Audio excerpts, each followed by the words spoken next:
Donc, résolution de l'équation trigonométrique de la forme sinus x égale. Dans ce cas, on se comporte comme suit. On détermine un réel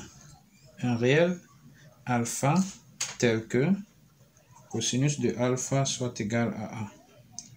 Dans ce cas, si cos alpha est donc égal à A, ça veut dire que sinus de x sera égal, ici c'est sinus, pardon.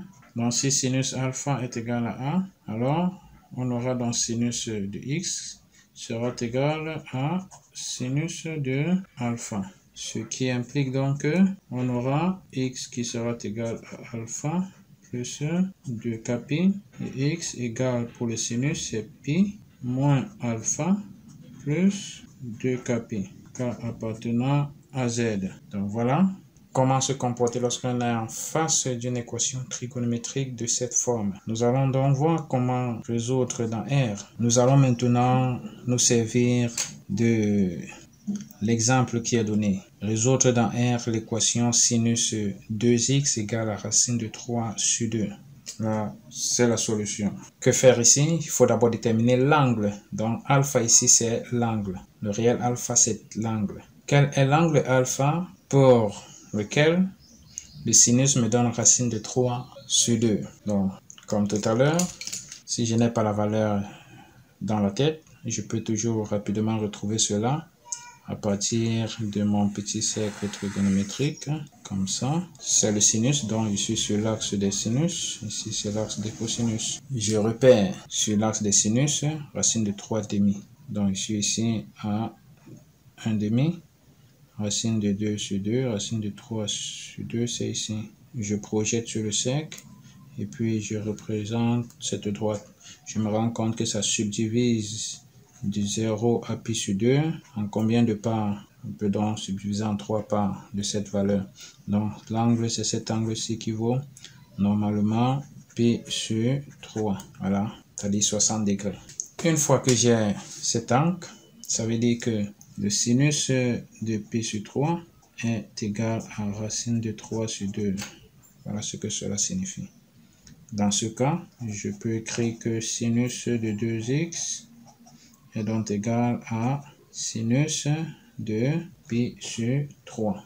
Ceci revient à écrire encore que 2x est égal à pi sur 3 plus 2k pi, ou encore 2x égale à pi moins pi sur 3 plus 2k pi, avec k appartenant à z.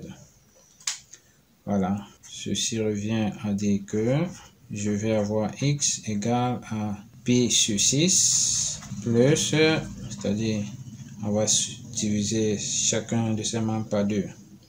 Donc pi sur 6 plus 2k pi sur 2, ça fera plus k pi. Et en bas, x sera égal, on va d'abord résoudre cette partie.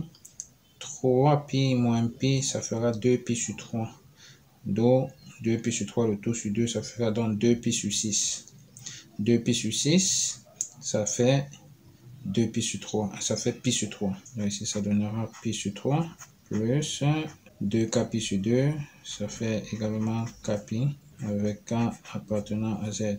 La solution dans R, c'est donc, la solution dans R, c'est pi sur 6 plus k pi sur 3 plus k pi aussi avec k appartenant à z.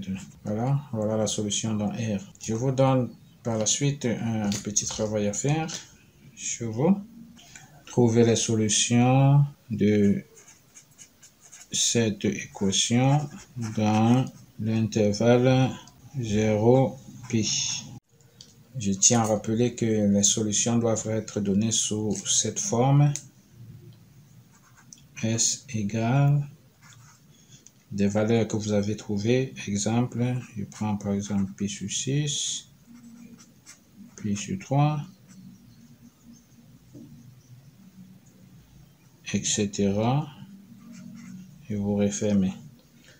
Donc, j'ai pris ceci en fonction de ce qui est ici. Si k est égal à 0, j'aurai pi sur 6. Si k est égal à 0 aussi, j'aurai pi sur 3. Et par la suite, vous remplacez k par moins 1 par 1, k par moins 2 par 2, ainsi de suite. Je vous dis donc à la prochaine vidéo.